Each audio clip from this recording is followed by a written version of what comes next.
It seems as though the tides have turned a lot in the favor of Toy Story 5 over the last 24 hours. As a film that had primarily received negative attention since it was announced a few years ago, this fifth entry in Pixar's Toy Story franchise has really garnered a lot of positive buzz following the release of yesterday's first official trailer. We got a lot of story details and casting information that I'd like to cover, as well as this general attitude shift I've noticed that I think will be interesting to look into, and we can see what this may mean for this film upon release, reception, and box office wise. Firstly, what struck out to me most in this trailer was how vast the scope was. Obviously, Toy Story movies have never been fully contained in one location, but thus far we weren't seeing too much beyond the army of buzzes. Now I'm super intrigued to see what the main conflicts will be in the story because we know it'll go beyond the feud with Lilypad at this point. Another standout here was the comedy. Again, Toy Story, always funny. But they had a lot of particularly funny bits all throughout the trailer here. I think the most popular one I've seen online is Woody balding, and come on, that's gold right there. The opening of the trailer offered a fresh take on the Toy Story franchise stylistically, as Bonnie's play sequence had this very vibrant aesthetic that may point to how next year's Gato will look, as the textures here are a lot more painterly, especially the grainier backgrounds. It does really feel like you're seeing a storybook unfold, which is really fun from the mindset of Bonnie.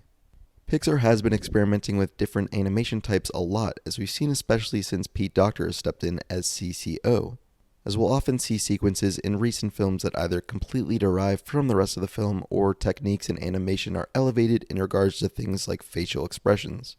While Gato is seemingly the culmination of that in many ways, as it's set to rewrite the hyperrealism we've come to expect from the studio, it's always fun to see these kinds of visual changes in legacy franchises, even if they are for just a few minutes. It's one of the things I'm most excited to hopefully see in Incredibles 3. Seeing a Bonnie playtime sequence like this is just well overdue as well though. We got to see Andy's imagination in the opening of Toy Story 3 with that western train sequence. And there was a deleted scene for Toy Story 4 which would have taken a similar direction for Bonnie, though it did eventually get scrapped. This one does seem to be more in line with what we've seen from her playtimes, as it matches the same energy as when she first played with Woody in the third film. Speaking of which, there's a ton of callbacks to the other entries in the franchise here. The relationship between Woody and Buzz seems to be pulling from the first film in a way we haven't seen since, and many are appreciating the return of this particular dynamic.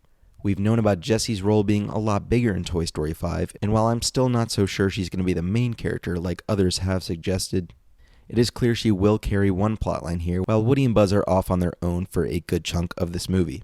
There's a lot of characters in these movies. Some characters see big drop-offs in screen time from sequel to sequel, while others unfortunately just disappear entirely. I think Bonnie's other toys will still have smaller roles this time around, maybe more than the fourth movie, but we still have these new tech toys and the army of Buzzes, and who knows who else is going to show up here.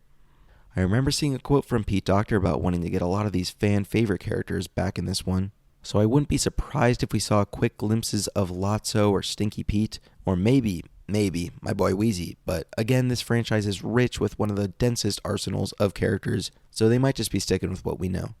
Based on the cast list, we already know a lot of characters that are going to be returning. We got casting confirmations of Bo Peep and Duke Kaboom returning. They show up for just a second alongside Giggle McDimples, who oddly wasn't mentioned. Neither were Ducky and Bunny from that same group, but we don't know if they're going to be in this one, which I think would be a shame. I suppose they could easily write them out just saying that they found a kid, but I hope they at least briefly show up. We got a few characters recasted, one of which is Bonnie, which was to be expected since these child characters always do get recast, with Bonnie now being 8 years old. Mr. Potato Head, Mrs. Potato Head, and Combat Carl were all recast as well due to the unfortunate passing of their voice actors. This is something they opted out of doing for Mr. Potato Head in Toy Story 4, utilizing Don Rickles' archival audio instead. Though it looks like they wanted to ensure this character could have more to do, and we hear him towards the end of the trailer, and I think it's fine. It may just take some getting used to. I'm not against the decision by any means though. As for Combat Carl, we don't know if it's the same one from Toy Story of Terror, or if it's going to be Combat Carl Jr. from Toy Story 4. There were 3 of those guys, and they could be with the Bo Peep Woody group, but they do just list Combat Carl, so we'll see if they made a mistake there or not. I am a little confused by the recasting of Mr. Pricklepants though. We don't hear him in the new trailer. Maybe Timothy Dalton just didn't want to come back, which isn't unheard of since he didn't come back for Forky Asks a Question. This trailer was able to answer the biggest question online of how is Woody back?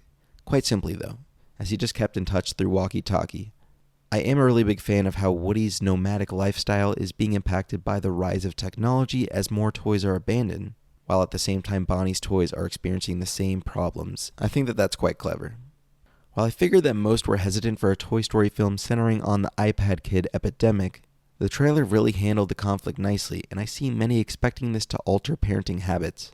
And while I wouldn't go that far, I think this will definitely propose some interesting ideas.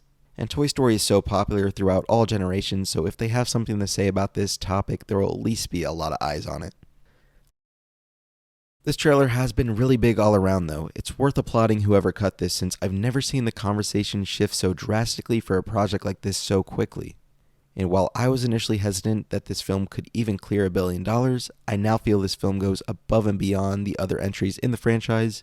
Maybe it doesn't quite reach the heights of Inside Out 2 or Zootopia 2's box office, but I can definitely see it going over Incredibles 2. That is, if this film is as good as it looks, but I have high faith in this, and it seems like even the naysayers do now too. There was a little bit more footage released that most probably haven't seen yet in a little spot for Disney Junior, which doesn't contain too much more footage, just kind of continuing shots that we'd already seen, though there is one shot of Jessie and Bullseye on an actual horse that I think is pretty crazy. This could mean a whole lot, or it could mean absolutely nothing. It could just be promo material that has no bearing on this movie. We'll probably know by the next trailer, but I hope we don't see too much before release. I think they've shown off plenty as is by this point, but we'll see what they have in store. One thing that I am hoping to see in this movie that is kind of a long shot that isn't entirely impossible is Pizza Planet.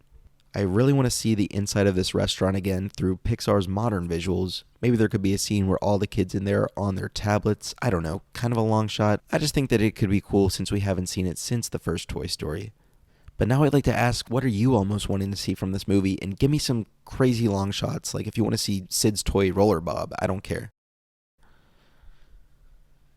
Thank you for watching. As always, that does it for this breakdown. I hope you're all as excited for this film as I am, since we're so close to its release and even closer to the release of Hoppers, which is exciting for me and for this channel, so stay tuned if you want to see more news or more videos.